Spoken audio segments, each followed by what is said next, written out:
শুক্রবারে 2টা রাকাত জুমার নামাজ পড়তে গিয়েছি। আমার মতো নাফরমান তো আর কেউ হতে পারে না। অনেকদিন বছর রবের দরবারে হাজিরা দিতে পারি নাই, 5 ওয়াক্তের মাধ্যমে হাজিরা দিতে পারি নাই, রমজানের রোজাগুলো ভালো করে রাখতে পারি নাই, আদেশগুলোকে ভালো করে পালন করতে পারি নাই। তার ভিতরে একটা লজ্জাবোধ শুরু হয়ে গেল, তার ভিতরে একটা অপরাধ বোধ কাজ করা শুরু হয়ে গেল, নিজের ভিতরে একটা গিলটি ফিল কাজ করা শুরু হয়ে গেল।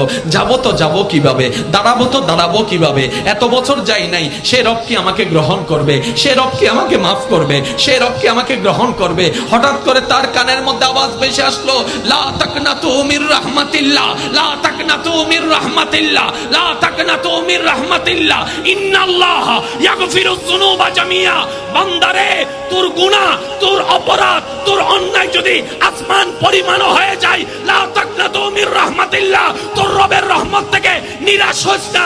ইন্নাল্লাহা ইয়াগফিরুয যুনুবা জামিয়া। তুই মন থেকে তওবা করে